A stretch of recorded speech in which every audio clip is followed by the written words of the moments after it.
चलिए पिछले वीडियो में हमने पास्ट इंडिफिनिट टेंस का नेगेटिव अर्थात नकारात्मक वाक्य पढ़ चुके थे।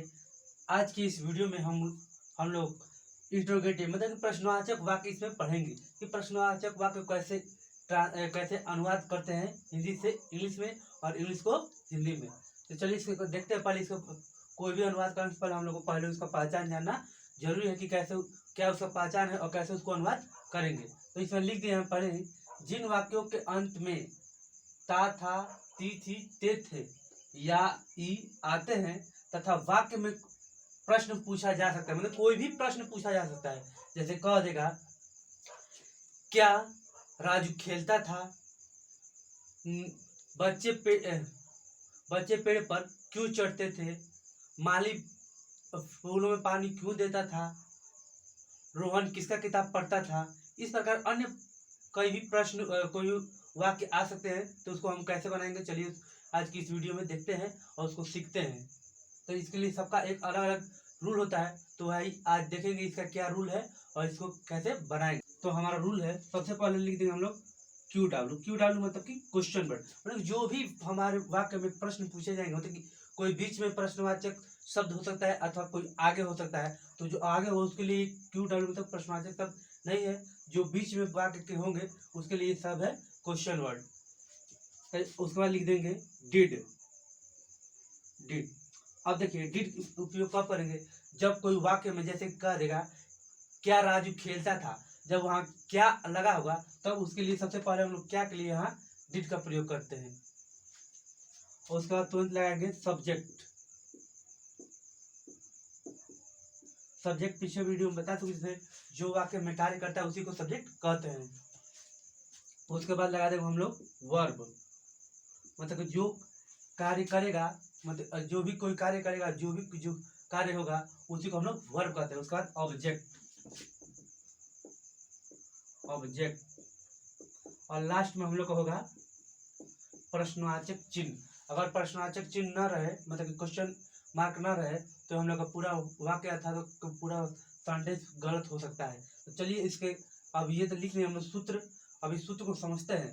देखिए जैसे कि हम कोई वाक्य बताते हैं, सबसे पहले प्रश्नवाचक शब्द आएगा, मतलब कि जो भी प्रश्न पूछेंगे, जैसे कि राजू क्यों खेलता था, तो इसमें देखेंगे तो राजू क्यों खेलता था, इसमें दिया पहले बीच में दिया है क्यों, तो क्यों का होता है वाई, तो वही वाई जो है हम लोग का है प्रश्नवाचक शब्द अर्थात क्वेश्चन वर्ड है। उसके बाद जो भी आएगा क्यों के लिए आएगा तो शुरुआत में क्यू डब्ल्यू से चालू होगा, नहीं आएगा जैसे कि क्या राजू खेलता था, ऐसे भी होगा तो यहाँ से हम लोग डिड से चालू करेंगे। जैसे ये तो हो गया। अब चलिए इसके बाद अब हम दो वाक्य लेते हैं और उसको समझते हैं कि कैसे होगा। चलिए हम लोग वाक्य जो हमने अपने बोर्ड पर दो वाक्य ले लिए हैं। पहला हमारा वाक्य है राजू क्यों नाचता था। देखो पहले हम बताए थे क्यू डब्ल्यू वाला, इसलिए पहला वाक्य क्यू डब्ल्यू मतलब कि क्वेश्चन वर्ड से शुरू किए। देखिए हमारा पहला वाक्य दिया है राजू क्यों नाचता था। अब देखिए राजू क्यों नाचता था, पहले हम लोग को जो बीच में पहला वाक्य लिए थे कि जो क्वेश्चन वर्ड मतलब कि प्रश्नवाचक शब्द इसमें पहले आगे दर्शाएंगे, कौन इसमें प्रश्नवाचक शब्द है, तो इसमें दिया होगा राजू क्यों नाचता था। तो इसमें जो क्यों है वही हम लोग होगा प्रश्नवाचक शब्द अर्थात कि क्वेश्चन वर्ड। तो क्वेश्चन वर्ड क्यों को होता है वाई, तो वाई को हम आगे लिख देंगे। चलिए लिखेंगे वाई और वाई लिख देंगे। उसका सूत्र के अनुसार डिड लगाएंगे डिड। उसके बाद सब्जेक्ट कौन है हमारा राजू। तो राजू यहाँ लिख देंगे राजू। अब देखो राजू क्या कर रहा है तो नाचने का, तो यहाँ लिख देंगे डांस। अब देखो वाक्य पढ़ने के अनुसार को मतलब कि राजू क्यों नाचा था, पता नहीं चला कि राजू मतलब नाचता क्यों नाचता था, लेकिन कहाँ नाचता था ये नहीं बता कि मतलब कहाँ नाचता था। तो यहाँ लगे कोई दोबारा ऑब्जेक्ट है नहीं हमारे पास, लास्ट में दिया हम लोग को क्वेश्चन मार्क, तो क्वेश्चन मार्क यहाँ लगा देंगे। इस प्रकार हमारा जो पहला वाक्य था राजू वाक्य है राजू क्यों नाचता था, तो जगह वाई डिड राजू डांस। इस प्रकार हमारे जो पहला वाक्य है बन चुका है। अब देखते हैं दूसरा वाक्य क्या है। दूसरा वाक्य दिया है क्या मोना गाती थी।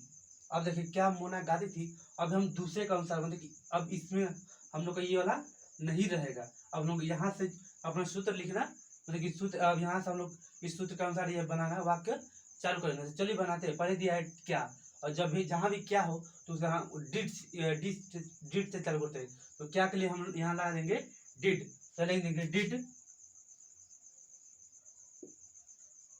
डिड। और देखिए डिड के बाद तुरंत क्या दिया है यहाँ सब्जेक्ट, सब्जेक्ट हमारा क्या है मोना, लिख देते हैं मोना मोना। अब देखिए मोना क्या कर रही है, गाती है। तो यहाँ वर्ब लिखा है तो गाती का होता है सिंग, लिख देंगे सिंग। अब यहाँ देखिए ऑब्जेक्ट मैंने ये बता रहा है कि कहाँ गा रही है, तो ये इसमें भी ऑब्जेक्ट नहीं है। जब यहाँ ऑब्जेक्ट नहीं है तो तुरंत क्या बताया लास्ट में क्वेश्चन मार्क, यहाँ क्वेश्चन मार्क लगा देंगे। तो हमारा दूसरा वाक्य बन जाएगा डिड मोना सिंग, यानी क्या मोना गाती थी। तो इस प्रकार से हमारा दूसरा वाक्य पूरा होता है। अब से दो और वाक्य लेते हैं। देखिए हमारा तीसरा वाक्य दिया है सीता कैसे घर पर रोती थी। अब देखिए इसमें बता रहे सीता जो है वो घर पर कैसे रोती थी, मतलब ये दिया है प्रश्न पूछ रहा है कैसे रोती थी। तो इसमें भी दिया है थी, तो इसका भी पहचान बता रहे हैं कि वाक्य तुम्हें क्या है थी। और ये जो है थी। अब इसको चलिए हम बनाते हैं कि कैसे ये बनेगा। तो दिया है इसमें, अब देखते हैं प्रश्नवाचक शब्द आखिर प्रश्न इसमें कैसे प्रश्न पूछ रहा है। तो देखेंगे सीता कैसे कैसे इसमें दिया, तो इसमें प्रश्नवाचक हम लोग का शब्द मतलब कि जो क्वेश्चन वर्ड क्या होगा कैसे, और कैसे का हम लोग को इंग्लिश होता है हाउ। चलिए देंगे हाउ हाउ। अब हाउ का करेगा तो डिड, लिख देंगे डिड। उसका सब्जेक्ट, सब्जेक्ट क्या है सीता, तो यहाँ लिख देंगे सीता सीता। अब देख सीता, अब सीता क्या कर रही है रोने का कार्य कर रही है, तो रोना का होता है हम लोग का वीप। अगर छोटा बच्चा रोएगा तो वहाँ क्राई लगाएंगे, और जब कोई बड़ा आदमी लगेगा रोएगा तो वहाँ वीप लिखेंगे। तो यहाँ लिख देंगे वीप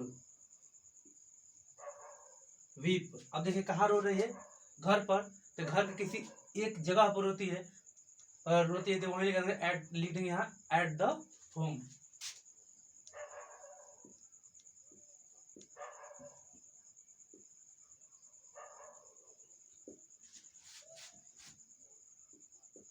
देखिए तो इस प्रकार हमारा पहला जो वाक्य है वो पूर्ण हो चुका है।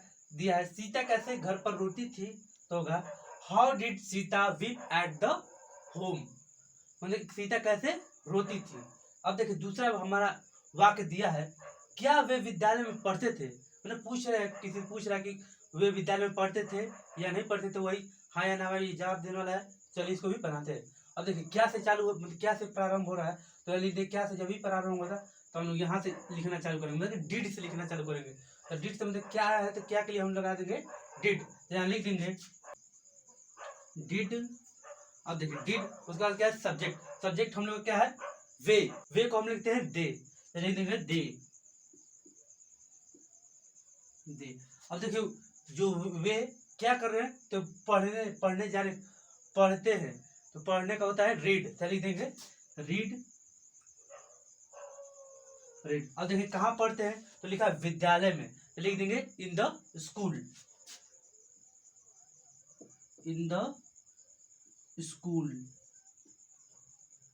और लास्ट में हम लोग का प्रश्नवाचक चिन्ह रहेगा।